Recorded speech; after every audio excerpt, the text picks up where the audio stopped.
Lakshmi Vilas bank का India bulls housing में विलय से नई कंपनी का मैनेजमेंट कैसा होगा, मर्जर के बाद हाउसिंग फाइनेंस को लेकर के क्या रणनीति होगी, इसी पर बात करने के लिए हमारे साथ जुड़ रहे हैं लक्ष्मी विलास बैंक के MD and CEO P Mukherjee. बहुत स्वागत है सर आपका।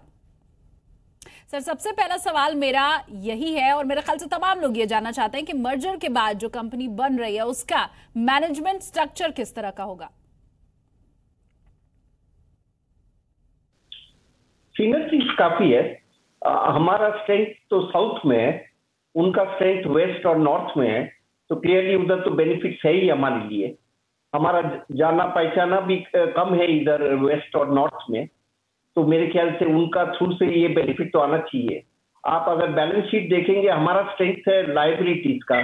पिछला कई दशक से हमारा लाइबिलिटीज बेस बनी है, उनके तरफ से पिछला कुछ साल से बहुत स्ट्रॉन्ग एसेट फ्रेंचाइज बिल्ड किए हैं, तो क्लियरली काफी बेनिफिट दिख रहा है फॉर बोथ पार्टीज।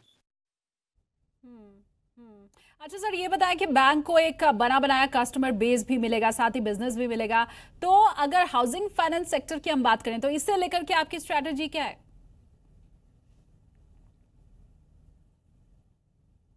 हमारा फोकस तो काफी वाइड है कि पूरा रिटेल एसेट स्पेस हम अटैच करने चाहते हैं अपना पोर्टफोलियो में, तो ये हाउसिंग फाइनेंस डेफिनेटली बढ़ोतरी देगी हमारा स्ट्रैटेजी को। That will be a great benefit. हमारा कोशिश रहेगा कि हम एसएमई और रिटेल पर नजर दें, तो ये हमको हेल्प करना चाहिए। बिल्कुल। और सुनने में ये भी आ रहा है कि कर्मचारी यूनियन शायद इस विलय से खुश नहीं है। अब तो क्या किसी तरह की उनसे बातचीत की कोशिश हो रही है? कंपनी के बाकी स्टेक होल्डर्स से भी क्या किसी तरह की बातचीत या फिर चर्चा आपकी चल रही है? ये ट्रांजैक्शन का अनाउंसमेंट तो सिर्फ पिछला शुक्रवार हुआ है, उसके बाद से तो हमारा भी कोशिश है कि सबसे मिल के बात करें, सबको समझाएं, हमारे बैंक के अंदर सबको समझाएं कि क्या क्या बेनिफिट है बैंक के लिए। तो मेरे ख्याल से ये तो हम बात कर लेंगे सबसे, सबका इसमें बेनिफिट है और वो है बेनिफिट हम समझाएंगे सब।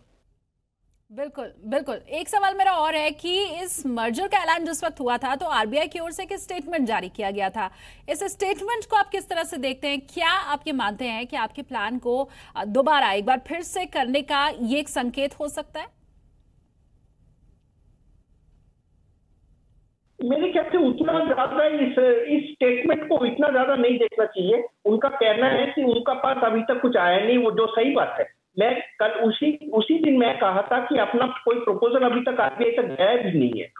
ये प्रपोजल का काम तो अभी शुरू हुआ है यहाँ, और हम करेंगे, हम बनाएंगे अपना प्रपोजल, फिर आरबीआई के पास ले जाएंगे, तो वो तो कुछ टाइम का बात है। तो इन द मीनवाइल ये सोचना गलत है कि आरबीआई से कुछ ऑलरेडी अप्रूवल लिया हुआ है। बिल्कुल, बहुत शुक्रिया हमारे साथ जुड़ने के लिए सर।